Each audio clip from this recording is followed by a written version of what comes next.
바깥쪽으로 쭉 늘어서 있는 게 이제 경북궁. 저 건너편에 또 숲풀이 쭉 내려간 게 하나 있죠. 거기가 창덕궁, 창경궁, 종묘.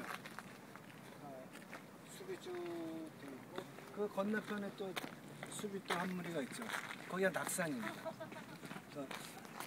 지금 도성은 이 왼쪽에 있는 배가 저 건너편 낮은 낙산, 그리고 저기 있는 남산, 목명, 그리고 저희가 있는 인왕, 이렇게 네 개의 산을 연결을 해서 약 18km 정도 도성 연결되어 있습니다. 도성은 그 백두산부터, 백두대간부터 쭉 내려와서 이 한강 위쪽에 있는 한북 정맥을 쭉 연결을 해서 저 위에 삼각산을 따라와서 이제 백악까지 와서 이제 백악이 주산이 되는 거죠. 이렇게 백두산의 전기를 이어받아가지고 한강변에 있는 데 와서 도성이 자리를 하고 있습니다. 근데 도성의 영역은 어디죠? 어디까지가 도성이죠? 지금 이 산 4개를 쭉 연결한 18점 몇 킬로가 도성인가요? 그 도성은 이 성을 연결한 바깥의 일정한 거리까지가 도성입니다. 한양. 그래서 보통 이제 성저신이라고 하는데요. 이 도성의 성으로부터 약 신리 거리까지를 조선시대 때는 서울로 쳤죠. 한양. 그래서 여기서 보시면은 대략 지금 도성으로부터 약 신리가 대략 인왕산 바깥쪽으로는 내부순환 도로가 있습니다. 그 내부순환 도로 홍제천인데요.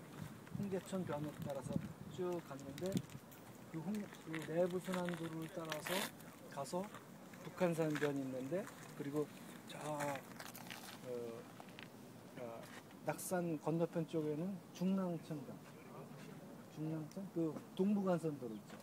거기까지를 해서, 그리고 저 남쪽으로는 남산 밑에 한강까지, 그 대략 그 구역을 성저신이라고 해서 그 구역까지 한강으로 치고 있습니다. 이 인왕산은 그 도성 중에서도 백악을 등지고 이렇게 보면은 이쪽이 오른쪽이죠. 오른쪽. 인왕산은 도성의 오른쪽에 있는 산으로 피룬산이라고 했습니다. 피룬산. 피룬산이라는 의미는 오른쪽에서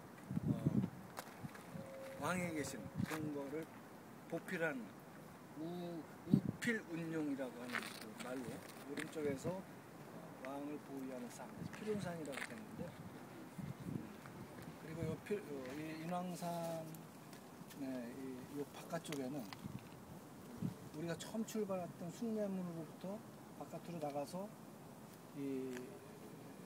지금 현재 서대문 로타리 무학재를 건너서 가는 길이 있습니다. 과거에는 그 길을 의주대로 라고 했고요.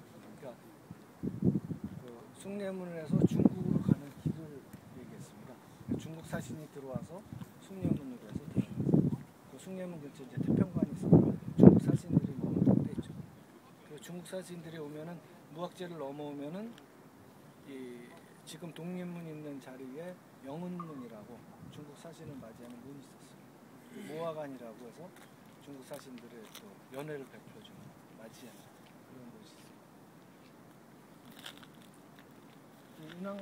인왕산 안쪽으로는 이 인왕산 자락의 마을들이 있는데, 경복궁하고 인왕산 사이에 보통 여기를 요즘 이제 이쪽을 이제 북촌이라고 하죠. 안국동에 있는 그 지역을 북촌, 양반가 지배층들의 주로 살던 곳에서 북촌이라고 했는데, 이쪽은 이제 서촌이라고 했습니다.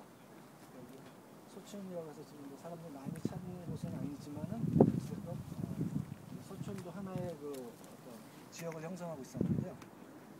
서촌은 조선시대 후기 때 주로 중인들이 많이 모여 있었습니다. 중인들이 하급 관리들이라든지 또는 역관들, 통역하는 사람들이죠.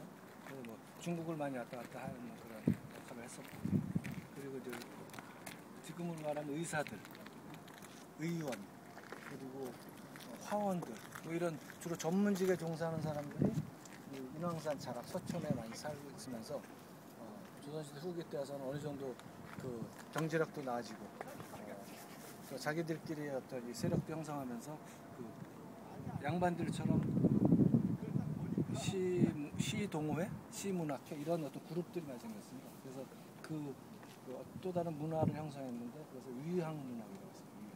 한문으로는 위항인데 그냥 워낙 이 서촌 지역이 다닥다닥 붙은 골목들이 많아서 그런 골목을 이제 위항이라고 하는데 그 중인들이 모여서 만든 문화, 그래서 이제 위항 문학이 형성된 곳으로 중요한 곳이기도 합니다.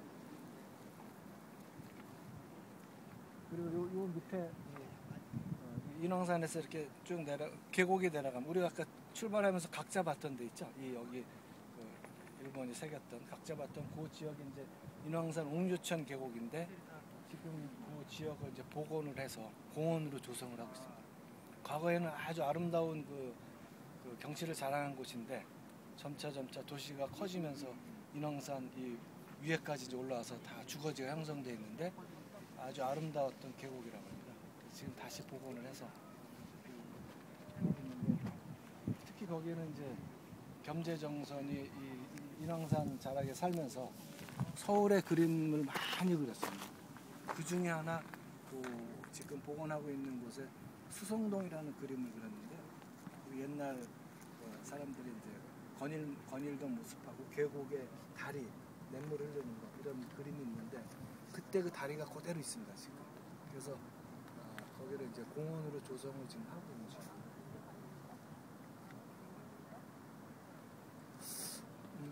어떠셨어요? 숭례문부터 쭉 와서 인왕산 정상에서 보시면 이제 서울이 다 바라보이고 하는데 모르겠어요. 저 같은 경우는 처음에 서울은 되게 삭막한 도시고 좀 멋대가리였고 오랜 세월을 살아왔음에도 불구하고 좀 그런 도시로 생각을 했었는데 도성을 이제 공부하면서 답사라고 알게 되면서 참 오래된 도시의 역사 문화가 많이 숨어 있고 이 산과 자연이 참 조화가 된 물론 근대화되면서 많이 좀 훼손되긴 했지만은 사장님만큼 참 멋있는 서울이 아닌가 그런 생각을 좀 했거든요. 특히나 600년 전에 이제 도시를 조성했다고 말씀드렸었는데 북경이나 뭐 일본, 도쿄, 파리 이런 데는 도시를 이제 조성을 했지만은 대부분 다 평지에다 했거든요. 강가 바닷가에 있는 평지에 도시를 건설하는데 사각으로 딱딱 해서 건물 짓고 자연은 아무것도 없죠. 산도 없고. 근데 이제 저희 도성 같은 경우는 물론 이제 중국의 도시 계획의 이념에 맞춰서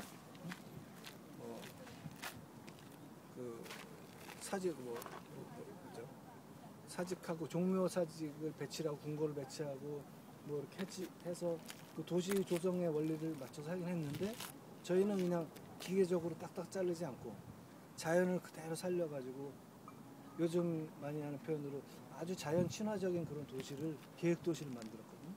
그것이 지금도 600년 된 상태에서 그대로 유지가 되고 그래서 상당히 조상들이 그 아름다운 도시를 만드는 것 같아요. 요즘은 자연 친화적이 아니고요, 바이오. 그래 훨씬 유식하게.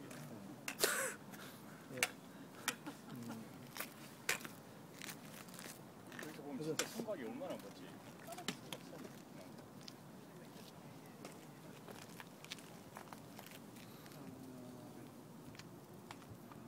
이상 인왕산 정상에서 안내는 다 말씀드렸고요.